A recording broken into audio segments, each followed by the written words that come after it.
Witnesses sometimes come before this committee and they face charges and they don't always get to respond to them. It's my practice on certain occasions to allow them to respond. Code Pink lunatics used to accuse Secretary Austin of committing war crimes. I always allowed him to deny that calumny for him and Israel. At Secretary Hegseth's hearing, Code Pink lunatics accused him of being a Christian Zionist. I thought that was an odd claim. I'm a Christian. I'm a Zionist. Is there anything wrong with being a Christian Zionist? Secretary Hegseth didn't think there was, so I allowed him to respond to the Code Pink lunatics. Earlier today, both Secretary Wicker and Secretary Scott, I'm promoting him, maybe demoting. Senator Wicker, Senator Scott asked you, Mr. Dahmer, about the question on Romanian troop withdrawals and whether Romania was notified, and you said they were notified. But then Senator Slotkin said, not citing press reports as the other senators had, but citing the Romanian ambassador and Romanian officials, that these Romanian officials were not, in fact, notified in advance. They learned it from the press. But Senator Slotkin didn't give you a chance to respond to that. Would you care to respond to her assertions of what the Romanian ambassador and other Romanian officials said to her? Senator, thank you very much for the opportunity to respond to that. My understanding, I was not the specific individual to conduct the notifications to the Romanians. My understanding is that the Romanians were briefed before this was made public. Obviously, just as the United States government is not a monolithic actor, the Romanian government is not either. So I'm not aware of which specific individuals are briefed. I would be happy to follow up for the record to provide you with that information. But thank you for the opportunity. Do you believe Senator Slotkin is misrepresenting her conversations with the Romanian ambassador? I have no reason to think that she's misrepresenting her conversations. What about the Romanian ambassador misrepresenting his? I'm not aware of any reason for such a mischaracterization. But again, I would be happy to follow up with which specific individuals or positions in the Romanian government were notified. Okay. A second issue, the alleged pause on aid to Ukraine earlier this year.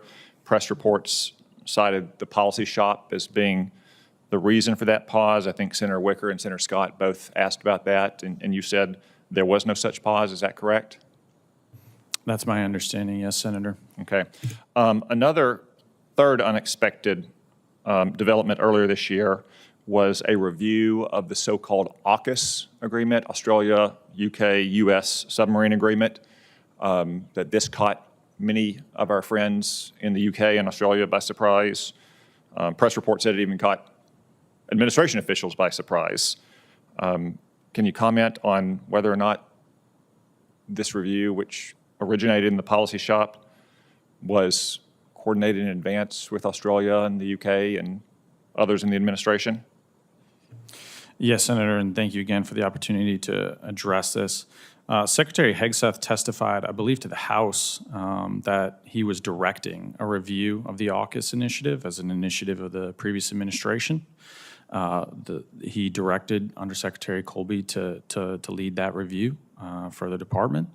I think as President Trump was very clear in his Oval Office meeting with Prime Minister Albanese that the president supports AUKUS and advancing AUKUS. As a signature initiative of the Biden administration, I think it was natural and right to ensure to review that it accorded with the president's America First Peace Through Strength agenda.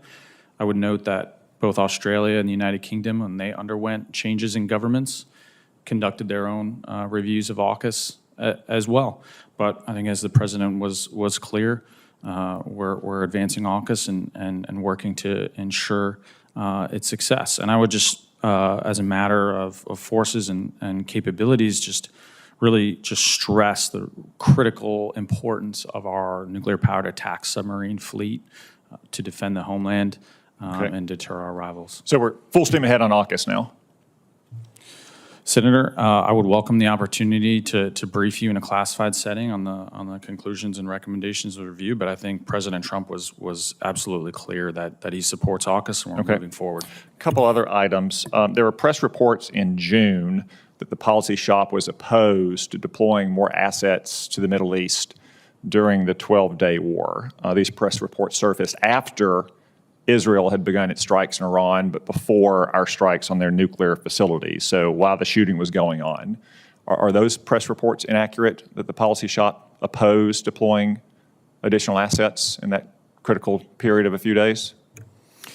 Senator, I'm not aware of the reports you're referencing. I certainly don't want to get into classified discussions, but I think absolutely the policy organization and certainly me have been committed, and if confirmed, I will continue to ensure that the President and the Secretary are provided with the best possible credible military options. I think Operation Midnight Hammer is a signal success of the administration and the department and the joint force in being able to ensure peace through strength, including with decisive military force. Okay. Also in June, there were media reports that the so-called 2x2 meeting with Secretary Hegseth and Secretary Rubio meeting with their Japanese counterparts were canceled because the policy shop had insisted that Japan increase its defense spending. The meeting, as I understand it, was in fact canceled. It didn't go forward. Is that media report incorrect, that the Japanese were offended by the policy shop's insistence? Senator, that is not my understanding of why the meeting was canceled. Okay. Well, could I just say it's curious to me that these are 5 different instances: Ukraine aid, notification about the Romanian troop withdrawal, the AUKUS review, deploying assets in advance of Midnight Hammer, and the meeting between Japanese and U.S. officials, all coming out of the policy shop. And I understand that media reports can be wrong, believe me, but it just seems like there's this like pigpen-like mess coming out of the policy shop that you don't see from, say, intel and security and acquisition and sustainment. Why do you think it is that there's so many controversies emanating out of the policy shop and not these other offices in the department? Senator, I would like to understand that myself. I mean, as you, I think, just indicated, there's a lot of fake news out there. There's a lot of inaccurate reporting, and I think I would be happy to address other specific questions, as I have done for each of these cases. Thank you. Mr. Borders, one question. I assume you're aware that Ebbing Air National Guard Base in Fort Smith has the F-35 training mission? Yes, Senator. Good. I can tell you we're well prepared for my questions then, because obviously we think this is a critical part of more burden sharing from our allies. We want to sell them F-35s made here in the United States. We want their pilots to get trained. We've worked in my office, along with Senator Bozeman, Congressman Womack, with the Air Force, with the Air National Guard, with the state of Arkansas and the local community in Fort Smith to move this project along very quickly. And everyone has been very responsive, and I think they may have even set records for this. I think things are going well. We've got foreign pilots in Fort Smith flying out of Ebbing every day now. There's going to be more in the months and the years ahead. I just want to make sure that I have your commitment that if something comes up in your lane that requires action, that you'll have the same sense of urgency about this mission that everyone else who has been working with us for years to get the Sound of Freedom back into the River Valley and get more F-35s trained and deployed to our allies have shown for years. Yes, Senator, if confirmed, you have my commitment, and I'm also very proud of the role that the Installation Mission Support Center and Air Force Civil Engineering Center played in getting this and maintaining this important project on track. Great, thank you.